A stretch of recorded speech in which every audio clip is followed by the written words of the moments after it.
The pontificate of Leo IX, whose birth name was Bruno of Egisheim-Dagsburg, marked a decisive stage in the history of the Catholic Church during the 11th century. Known for his commitment to ecclesiastical reform and his unwavering defense of papal authority, Leo IX was a figure of great influence both in the spiritual realm and the European political landscape of his time.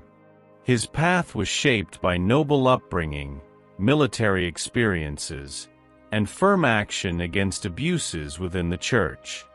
Below, we will explore the early aspects of his life, which help us understand the profile of one of the most important pontiffs of the pre-Gregorian Reform era. Here are 14 curiosities about Pope Leo IX. 14. Alsatian nobility. Bruno of Egisheim-Dagsburg was born in June 1002 in the Alsace region, now part of modern-day France. He belonged to an illustrious family of Germanic nobility. His father, Hugh IV of Egisheim, was the local count, which granted Bruno a high-standard education, both intellectually and morally. His lineage was deeply connected to the Holy Roman Empire. He was a nephew of Emperor Conrad II. This aristocratic origin gave him direct access to political and ecclesiastical power centers across Europe. From a young age, he was groomed for leadership roles, something that would later shape his conduct as pope. If you're not yet subscribed to the channel, be sure to subscribe so you don't miss any more fascinating facts. 13. Tiny crosses at birth. A frequently mentioned detail in the hagiographic traditions of Leo IX is the appearance of peculiar signs on his body at birth. According to the accounts, Bruno was born with small cross-shaped marks on his skin, interpreted at the time as a sign of divine predestination. These marks were seen by many as proof that the newborn was destined for a special mission within the Church. Although these reports were mainly transmitted through devotional writings and lack strict historical verification, they contributed significantly to the construction of his image as a saintly and spiritually chosen leader. 12. Baptized by the sword and the crozier. Before his episcopal consecration, Bruno had direct experience on the battlefield. In his youth, he took part in military campaigns under Emperor Conrad II, demonstrating leadership skills and strategic acumen. This military background shaped his image as a man of action, capable of navigating the complex political and territorial challenges of the Holy Roman Empire at the time. At age 23, in 1027, he was appointed Bishop of Toul in Lorraine. During his episcopate, he distinguished himself as a competent administrator and a firm advocate of church reform, combating simony and clerical corruption. His time in Toul laid a strong foundation for his future election to the papacy. 11. The elegant reformer. Leo IX was known for his charismatic personality and appreciation for the arts and liturgy. Even before becoming pope, Bruno stood out for his refined taste and exceptional education.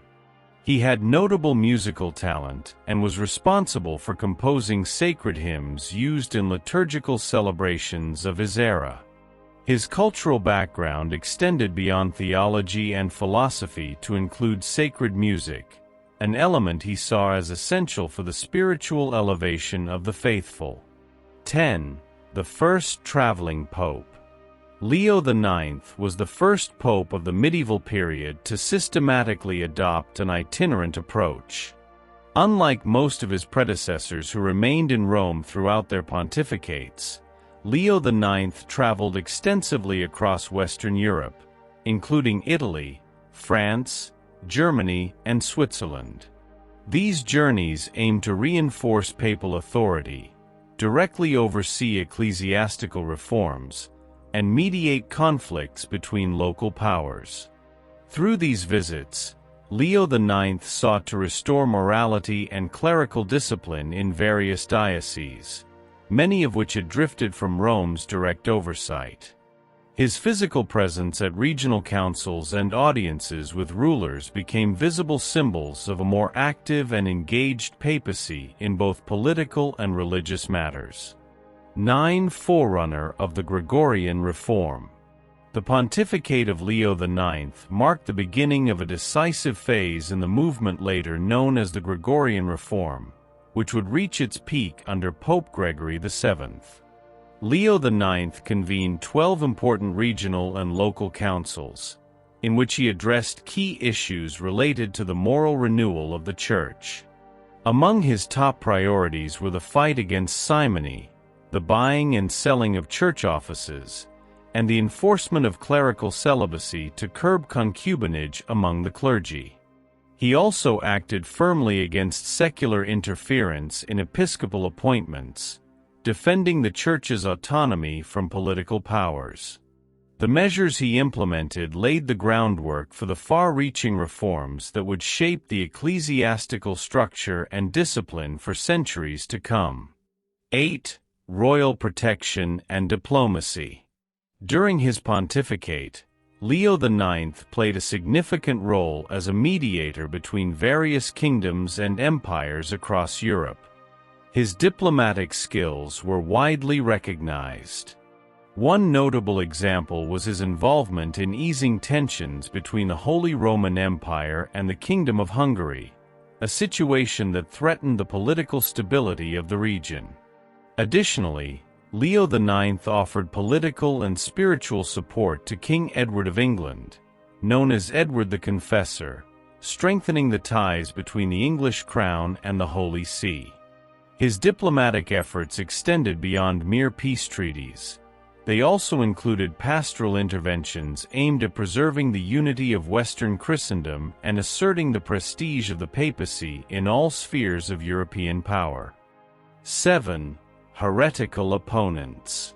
During his papacy, Leo IX confronted with determination the movements considered heretical by the Church of his time. One of the most notable cases was that of Berenger of Tours, a theologian who questioned the doctrine of the real presence of Christ in the Eucharist. Berenger promoted a symbolic interpretation of Christ's presence in the consecrated elements, directly contradicting the Church's traditional teaching. In response, Leo IX convened a synod in 1050, where Berenger's ideas were formally condemned as heresy. The Pope firmly reaffirmed the doctrine of transubstantiation, thereby solidifying one of the central dogmas of the Catholic faith.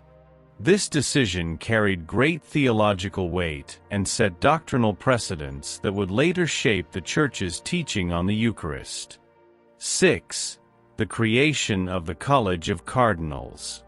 During his governance, Leo IX significantly strengthened the Church's administrative structure by appointing a large number of cardinals, about 26 new appointments, an unusually high number for that era.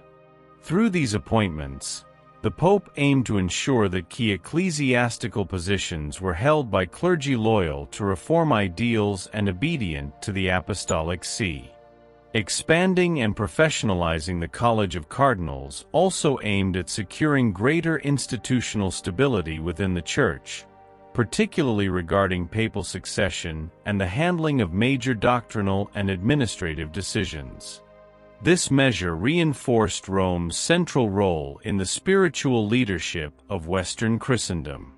5. Defeat in Benevento. In 1053, Leo IX faced one of the most delicate episodes of his pontificate by personally leading an army against the Norman forces established in southern Italy. Tensions had escalated due to repeated Norman invasions and abuses committed against Church territories. Despite being a spiritual leader, Leo IX took on military leadership, believing it was his moral and political duty to defend the Papal States. However, the Battle of Civitate, near Benevento, ended in a decisive defeat for the papal troops. Leo IX was taken prisoner but was treated with respect and kept in honorable custody by the Norman leaders for approximately 3 months. 4. The Eastern Schism. Leo IX's pontificate played a central role in one of the most dramatic events in Christian history, the schism between the Western and Eastern churches, which culminated in 1054. In an attempt to resolve the growing theological, liturgical, and political differences between Rome and Constantinople, Leo IX sent a delegation led by Cardinal Humbert of Silva Candida to Patriarch Michael I Cerularius. However, the negotiations failed, marred by deep mistrust and inflexibility from both sides. On July 16, 1054, the papal legates placed a bull of excommunication on the altar of Hagia Sophia in Constantinople. In response, the Patriarch excommunicated the papal legates. This act formally sealed the Great Schism, which split the Roman Catholic Church from the Eastern Orthodox Church, a division that continues to this day. 3. Son of the Cross, Saint of the People. Throughout his papacy, Leo IX maintained a deep connection with the Christian faithful, especially the poor and marginalized. His life was marked by concrete gestures of charity and material detachment. Many accounts report that the Pope distributed much of his personal wealth to the poor of Rome and the other regions he visited. His humble behavior and devotion to the common good greatly strengthened his reputation for holiness during his lifetime. 2. Death and veneration. After years of intense pastoral, diplomatic, and administrative activity, Leo IX returned to Rome physically and emotionally worn out from his travels, conflicts, and the burdens of church governance. He passed away on April 19, 1054, at the age of 51. His body was buried in St. Peter's Basilica in Rome. Shortly after his death, his sanctity was formally recognized, and he was canonized by the Church. His memory is liturgically celebrated, and his tomb became a pilgrimage site. Over the centuries, veneration of Leo IX has endured as an expression of the faithful's respect and gratitude for his legacy of faith, courage, and reform. 1. Yes, there was a divine fragrance. A tradition that spread among the faithful after Leo IX's death tells that during the procession carrying his body to the tomb, a heavenly fragrance filled the air. According to reports, the scent seemed to emanate from the very tomb of St. Peter, as if the apostle himself were expressing approval of Leo IX's entry into eternal rest. This event was interpreted by many as a visible sign of the Pope's sanctity and a confirmation of his acceptance into the kingdom of heaven. Though more symbolic and devotional in nature, this narrative greatly enhanced the popular devotion surrounding the figure of Leo IX. If you want to delve deeper into the history of the popes, understand the context of the Church's reforms, and learn about the figures who shaped the Catholic Church's journey, follow our channel and subscribe to receive new content on the fascinating history of the Church. See you in the next story.